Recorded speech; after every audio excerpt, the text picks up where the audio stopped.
What's up, you amazing people? I hope you're having a fantastic day. You are, of course, watching and listening to the Daily Dirty 30, also known as the DDT, here on The Kevin Lee Show. And I am your host, Kevin Lee. Now, for those of you who do not know what the DDT is all about, let me take a moment to explain. You see, it's a show that airs live at 9 p.m. Central Standard Time, Monday through Friday, and it's where I get to spend 30 minutes telling you, the viewer, all about the things that bother me today. What do I get out of it? That's easy. It's therapeutic. Why should you tune in? That's even easier. It's entertaining. Sound like a fair trade? Good. Let's get to it. What's up, you beautiful people? I hope you are having a happy Thursday. I know I am. You are, of course, watching the Daily Dirty 30 here on the Kevin Lee Show. This is a show that airs every Monday through Friday at 10 p.m. Eastern, 7 p.m. Pacific. And I am, of course, your host, Kevin. Today, we are going to be talking once again about headlines. We're going to have about 4 or 5 of them, so we should probably get right to it, you know what I mean? So our first headline is going to bring us to Bin Laden? Yes, Bin Laden. No kidding. It actually is. But not, sort of that Bin Laden. What we're actually going to be talking about is Noor Bin Laden, who is actually the niece of Osama Bin Laden. Yes, people who are terrible, horrible, no good, very bad people do tend to have relatives, and not all of them are always bad. That being said, here we're going to talk about Noor Bin Laden. Why is she in the news, you might be wondering? Well, it's a good question. Osama Bin Laden's niece has written a letter saying President Trump at the helm will help restore prosperity and liberty in the U.S. Noor Bin Laden, who's 33 years old, threw her support behind the U.S. president in a letter written on September 6th and uploaded to her website ahead of the U.S. presidential elections in November. It says, it comes after the niece of 9/11 mastermind Osama Bin Laden revealed in her first interview with New York Post last week that she is a longtime Trump supporter and wears her MAGA hat around her native Switzerland. Let that sink in for a moment. Here you have the niece of one of the most notorious terrorists in American history, if not the world. And she walks around Switzerland wearing a MAGA hat. That's an interesting picture. Maybe it's just me. I do not know. Goes on to say Noor Bin Laden, again, 33. We already went over that. She believes that with President Trump at the helm, America stands a chance at restoring her principles. And then, again, this is not going to be the whole letter. It's just going to be a couple of bullet points. And this comes after she revealed that she's a longtime Trump supporter in her first ever interview. That's pretty much about it. Claimed that, and she claims, let's hope that she doesn't have any inside information, but Noor Bin Laden said Trump must be reelected and claimed another 9/11 could happen if he loses to Joe Biden. I don't know if that would really, of course, it could happen. It could happen under Trump. It could happen under any president. It's not like it matters who's president, but that being said, it's interesting that she chose those words. It says, America, you are on the very edge of the precipice. Osama bin Laden's niece writes a letter to the nation saying only President Trump at the helm will help restore prosperity. Okay, and this brings us to our second headline. This gentleman here is someone you probably do not know, and I only say that because I don't know him, and I spend probably half my life combing the internet for news about things happening not only in my area or in my country, but in all over, every four corners, right? Every stretch of the imagination in the world of news that goes out. Because I just like interesting stories. I like interesting things. And this person I have never heard before. His name is Anders Tegnell. And if you're wondering who he is the lead expert in Sweden when it came to their COVID-19 response, right? And this is why we're going to talk about it. Not just about him, but about Sweden's response. Sweden has just 13 coronavirus patients in intensive care countrywide right now as we speak, or earlier today, and has suffered an average of just 1 death per day in the last 10 days, despite avoiding lockdown. So you may or may not be aware, Sweden took a very different approach to 95% of the world, maybe even more. They didn't really have a lockdown. Now, if you're in the United States, you understand what lockdown is. Chances are, if you're in any developed, industrialized Western country, England, Ireland, Scotland, Spain, Germany, Austria, Australia, Japan, Russia. I mean, you have an idea of what a lockdown is, right? We were all pretty much locked down to different degrees and different variances, but still locked down. Sweden wasn't. There was never a mask requirement or even suggestion for the average citizen, ever. Schools were not shut down, though they did temporarily, I guess, shut down some colleges preemptively just to kind of, they figured that would be an area that might be an issue. And they did shut down their nursing homes and their retirement homes. And even by their own admission, they didn't do it soon enough, but they learned quickly. And they still had plenty of deaths, but still in a country of, I think, I want to say it's 10 million, 11 million. I think they had 5,300 deaths. It's not bad considering. Yeah, but it goes on here. It says Sweden's 13 patients compares with 843 in the hospital in the UK, 80 of which are on ventilators. Again, not in Sweden, in the UK. And we've learned a thing or two about ventilators. It's not to say that ventilators should never be used, but we shouldn't be so quick to use them, I believe. In addition, the country's 1 death per day over the last 10 compares with an average of 9.3 fatalities per day over the same period in the UK. Now, again, the UK isn't even just one country. It's the United Kingdom. It comes despite claims that Sweden's herd immunity strategy was reckless. Again, everyone seems to want to be attacking Sweden, right? Sweden. They did everything wrong. They're horrible people. Look at the trail of bodies. Well, not really. Nope, they didn't have that problem, and it isn't because they're in a certain region. Because the countries on both sides of them had similar amount of deaths, yet they had lockdowns, right? So let's get to it. Sweden. Okay, it says Sweden has just 13 patients in intensive care and has suffered an average of a single death for the past 10 days. Stockholm's strategy of herd immunity, once backed by Downing Street, which again is Downing Street is like, I guess where the prime minister is, or maybe a number of officials in England and the UK, to allow the disease to spread. So if you don't know what herd immunity is, basically what you're trying to do is you're trying to spread an infection, a virus, a disease. If you not with the intention of obviously hurting anybody. What the thing is that if a number of healthier people are exposed to a virus, excuse me, keep losing my voice. If a number of people are exposed to a virus, they will be able to fight it off fairly easily and develop antibodies. Then when they walk around, they're not going to be carriers or have a chance of getting sick again. So they're going to be more of a barrier when they get around sick people. Like, again, basically speaking, if you have one sick person in an area and you have 10 people who've been exposed to the virus already, they're not going to be able to get sick or transmit it. So it's what's called herd immunity. It won't travel, it won't transmit nearly as easily, right? So this is a goal of every virus. Yeah, so there's that. But to allow the disease, this is what Sweden did, to spread through the population, was criticized as reckless, but the data increasingly vindicates the decision. Sweden, which again has a population of about 10 million, I think it's actually closer to 11 million, has 13 patients in intensive care. Think about that. So, like, again, if you've ever watched this once before, you know that I live in the state of Illinois. We'll just leave it at that.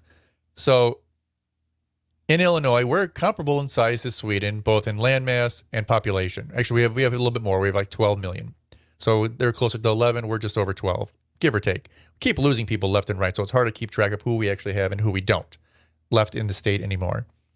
Now, we've had at least twice as many deaths, at least twice as many in Illinois alone compared to Sweden, right?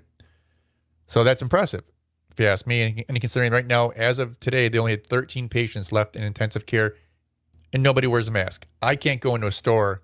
I don't know about you, but in Illinois, I haven't been able to go into a store since March, or maybe it was April.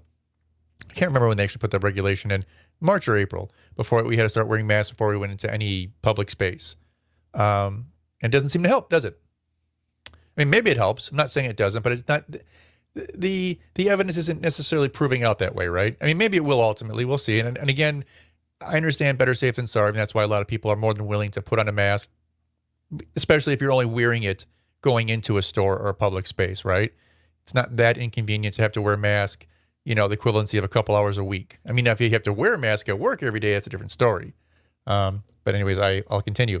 So by comparison, the United Kingdom, which has 66 million people, has 843 patients in the hospital and 80 of them which are on a ventilator. Now, here is a graph. And it's a very simple graph. It basically says average coronavirus deaths over 7 days in Sweden. So it has these 7-day periods going from March all the way through September, right? And as you can see, it jumped up very high. Now, this is the deaths, not the infections, just the deaths. Jumped up rather high in Sweden, and it peaked probably close to mid to late April. And then it's made a fairly steady decline ever since. Ever since, right? That's important. It's not like it went down and up and down and up and down and up. It's literally made essentially a straight descent, almost like you're going down a mountain, right? It's going to be a little terrain. You're going to have to kind of backtrack a little bit, a few steps here and there, but not much. Making it waits all the way down into where it's now averaging 1 a day, which is still, you could say it's one too many, right? I'm not against that. I'm not for people dying. In fact, if you know anything about me, not only am I libertarian, but libertarians are against death. Like we're anti-death, right? You've heard of anti-fascist. I'm anti-death. I don't want anyone to die. I don't want babies to die. I don't want people to be executed by the state. And I certainly don't want someone to die from an infection. Just don't. Sorry. Sorry if that upsets you, but I just don't want people to die. Now, here is the coronavirus cases. Again, same over 7 days in Sweden, again from March through September. You'll see that this actually peaked with cases far after the point of mid to late April of deaths of actual cases. That's actually something to keep in mind, because if the cases were directly tied to the deaths, you'd think that the cases peaked around the same time the death count did, but it didn't. It's interesting. Why? Because because the infection isn't deadly for most people. So the people who were going to be killed off by it died early on. And then after that, the people who continued to get it and got it even more so lived. In fact, we all know that without a doubt, you have a far beyond 99% chance of survival. Even if you have some issues, even if you are older, you still have a 99% plus percent chance of living. It's true. And that's actually encouraging. We should be encouraged by that instead of getting defensive. Again, this was a novel virus when it came onto the scene. No one knew what the heck we were dealing with, right? So it's important that we took the time and took extra precautions to some extent. I mean, maybe we didn't need to shut down every economy. Maybe we didn't need to kill the economy around the world. That's debatable, right? Maybe I get people being upset about that. Everything else we could talk about, but maybe we've learned our lesson. Maybe next time we won't react in such a way, right? But yeah, next we're gonna have the Pope, the Popa. Here is the Pope. If you know who the Pope is, he's a guy who kind of runs the Catholic Church. Catholic Church is one of the sects in Christianity, right? It's one of the oldest churches, the oldest church. And he is the highest official, whatever. It is what it is. So he's the Pope. And he's his name is Pope Francis. I guess, again, that's his Pope name. You actually have a regular everyday name in life, but when you become a Pope, you actually get to pick an identity. And he picked Francis. Francis of Assisi was based on, long story, we don't have time for it, but this is Pope Francis, in case you didn't know. So why is the Pope in the news? Why should we be talking about the Pope? Why should we care about the Pope? Well, it's a good question. Pope Francis has said that the pleasures of a well-cooked meal or loving sexual intercourse are divine in a newly published book of interviews. Let me read that again. Pope Francis has said that the pleasures of a well-cooked meal or loving sexual intercourse are divine in a newly published book of interviews.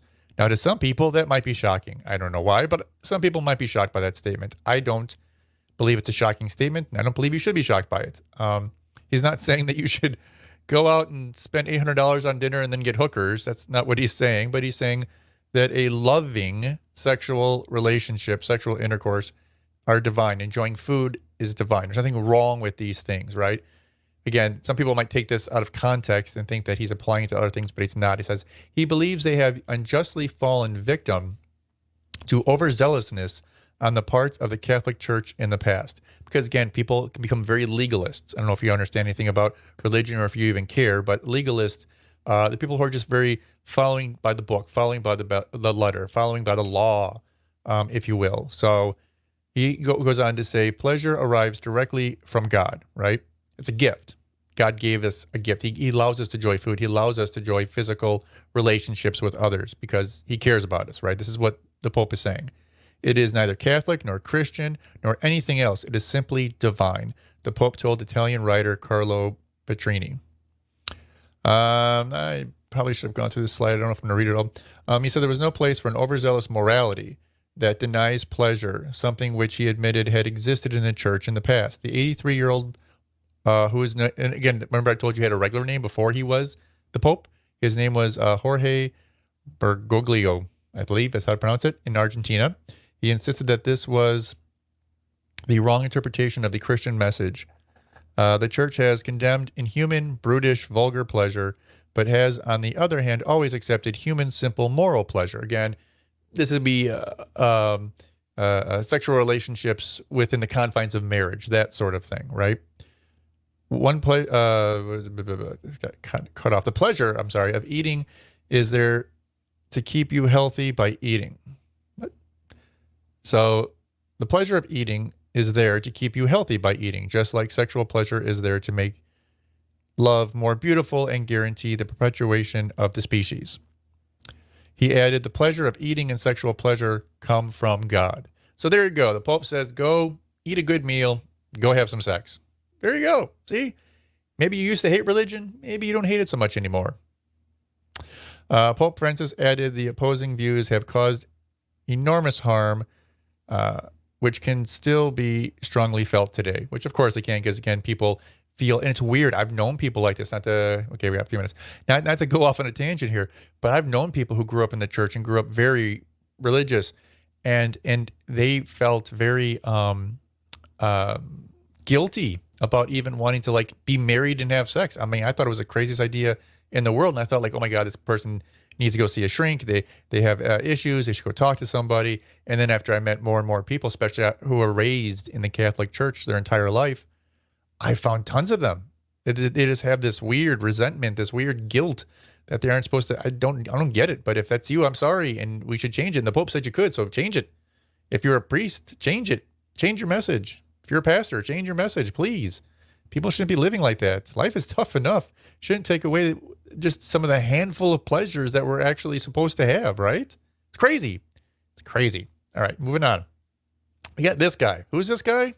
It's Governor Andrew Cuomo. He's one of the Cuomos. If you're not familiar with the Cuomos, they are the brothers in New York. One works for CNN as a anchor, and the other is governor. So why are we talking about Andrew Cuomo, Governor Andrew Cuomo today? Well, because of this. Governor Andrew Cuomo says he will consider hiking taxes for New York City's wealthiest residents if the federal government doesn't provide aid, despite begging the rich just weeks ago to return to the Big Apple. That's right. Governor Cuomo said a few weeks ago, he begged people to come back. He said, I'm not going to raise taxes. It's fine. Come back. We're going to figure this out. And now, weeks later, realizing what kind of in trouble they're in, well, they've decided that he's considering at least hiking taxes on New York City's wealthiest. And this is the part that really upsets me about this. It isn't just doing it because it's the right thing to do and the people should pay for whatever they need to pay for, whatever that might be, pay for their own things in their city or their state. He's saying that if the federal government doesning provide aid, he's basically saying if the federal government doesn't come and give us a bunch of money, I'm going to take it from you. Is it really the job? Again, I don't want to go off on a huge tangent here, but is it really the job of the U.S. government to bail out every city and every state every time they overspend? Is it? Think about it. Should it be?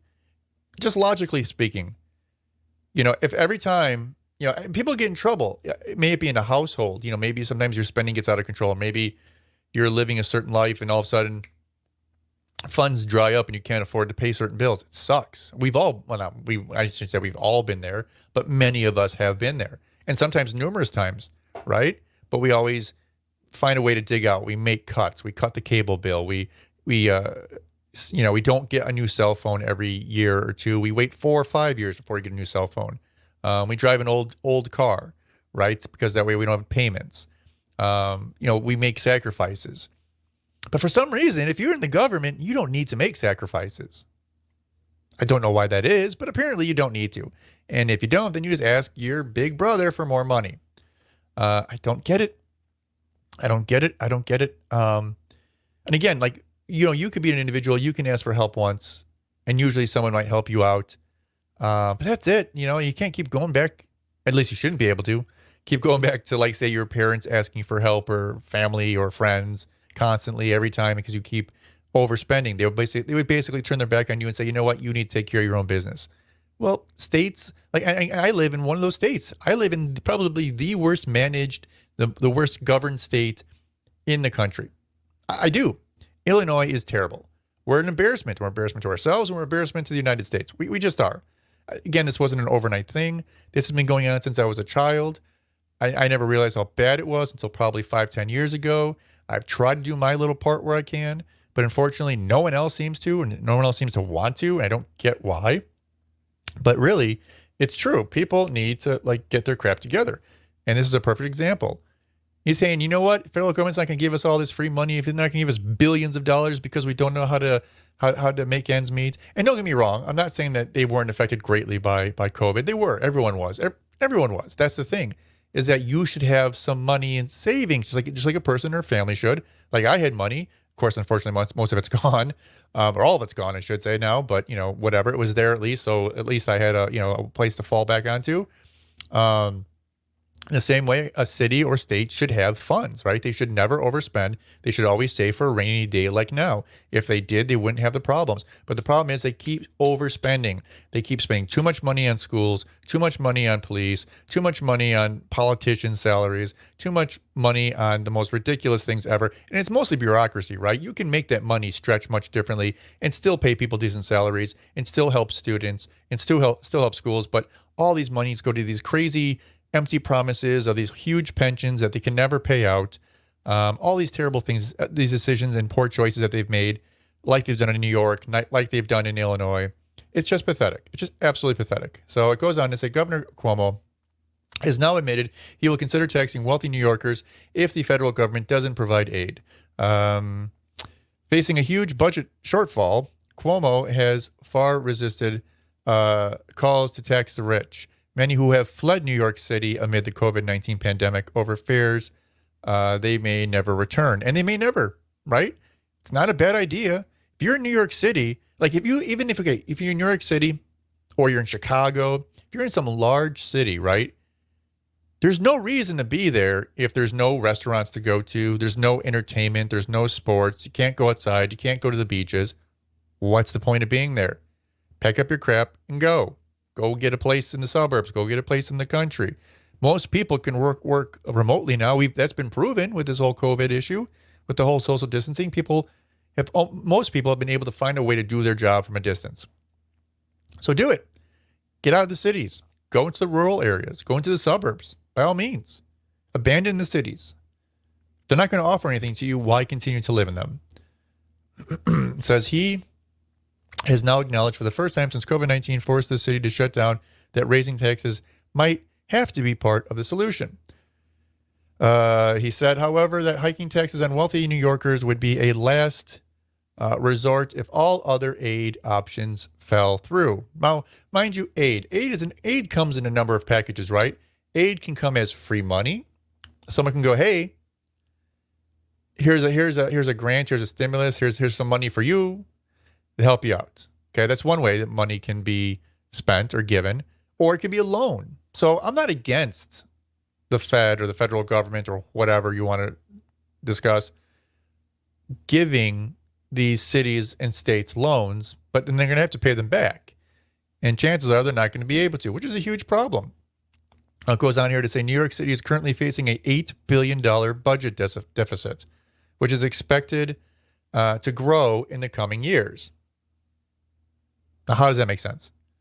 How is this deficit supposed to grow in the coming years? If we take care of COVID, if we can all get over this stuff now, which we can now, because as Sweden's proven, we can get over it. We don't have to even give into it in the first place. And people are taking precautions, and people are, there'll be a vaccine out eventually, so many people will get that. So it shouldn't be an issue. In a year, it should be nothing more than the flu next year. Next fall, maybe this winter, maybe next spring, it'll still be an issue. But by next fall, it shouldn't be an issue. So why would this be expected to be growing in the coming years? Or unless maybe they're admitting they're overspending, right? Maybe. Doubt it, but maybe. The city's economy has been devastated by the coronavirus outbreak, with tens of thousands of people thrown out of work and businesses forced to shut down. By who? Oh, the government. Cuomo made those places shut down.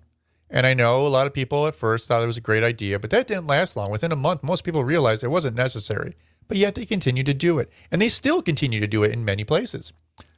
Cuomo said that the best and fair solution would be a coronavirus relief package from ding, ding, ding, the federal government that bails out the states that have been devastated by the pandemic. Really? You think that's the most fair solution? For who? For you? Because, we've been over this before here several times, and we've been over this before many times over on the Libertarian Hour podcast. But when the federal government spends money, they give money away. It's not their money they're giving away. It's your money. They took money out of your pocket and they're giving it to other people, which you might think is fine in certain instances, but do you think it's fair in this solution to bail out a city that has been irresponsible and overspending? I don't know. I don't. I can't say I agree with it. He, being Cuomo, said that if tax increases were imposed on multimillionaires and billionaires, it should firstly be done on the federal level and not a state one. So again, he wants all the wealthy people across the country, not in his state, but in the country, to pay first before his own people. Why would you live in a state and support a state that wants to take money from everyone else in the country to deal with your problems and the ones that you've made? How does that make sense? I mean, if you're dealing with the problems and you're taxing your people as much as you can, and then you still need help, that's maybe one argument or discussion that could be had. But even before raising taxes on your own people, you're going to start taking money from everyone else in the country, regardless if you live in Rhode Island or Alabama or over in, Texas or Phoenix or Idaho or Oregon. Really? You think that's fair? I don't think that's fair in the slightest. Couple more things we want to get to, though, and we are running out of time. We're already at 28 minutes, so I'm going to just zip ahead. Here we go. Actually, it was the next slide anyways. Football is back, people. I don't know if you're happy about this. I don't know if you're upset about this. I did watch a good chunk of the first half, not all of it, but a good chunk of the first half, and I think it was Kansas City up 17-7 at halftime over the Texans. I'm happy football's back, but I'm not ecstatic. It's not a good time in this country, and it's not a good time in the world in general. But so we need something, and I talked about it before weeks ago. I'm happy that we have some distraction. We have something else to do. I was kind of happy when baseball came back, even though it was kind of fizzed out. But I'm trying to like it. Basketball, I couldn't give a rat's ass about. I'm sorry. I'm sorry if you like the NBA and basketball. It's a good sport to play. I just think the NBA is terrible. Now that being, they weren't always that way, but they are that way now. That being said, football is back. It started tonight, and then we'll have the major games all this weekend, or Sunday, I should say. And I'm excited, hesitantly. I also talked about previously that I had concerns that what would happen is that too many players would drop out, and the league would probably prevent the league from having a season. That didn't happen. We've only had about 60 players in the entire league say they're not going to play so far. That's good. In fact, this last week or two or whatever it's been, there's only been one player that's tested positive for COVID, which is excellent. I mean, that's fantastic. Hopefully it stays relatively low and we don't lose, players for weeks on end because they, tested positive even though they have no symptoms. So let's hope that doesn't happen. Let's hope it continues to be this way. Let's hope we have a generally complete season and everyone can be happy. And just for not only for them, but for the fans. Do have to say, I'm not going to dig into it, but if you didn't hear about it, maybe look into it. Apparently, before the game, they talked about doing certain ceremonies and certain things and playing the Black Anthem and doing a unity display and all that kind of stuff. And there were some interesting reactions from the handful of fans that were allowed in the Kansas City stand. So look into that. Maybe we'll talk about it tomorrow. Don't think it's anything really worth talking about right now. We could, but I don't think so. Instead, we're going to do one of my favorite things in the world now. It's not really my favorite thing in the world, but I do really enjoy this aspect. And this is about this. It's our happy ending. So I try every show to find some little video to play because I think it's fun and it's cute. And we talk about a lot of things that some people may or may not like. And I get that.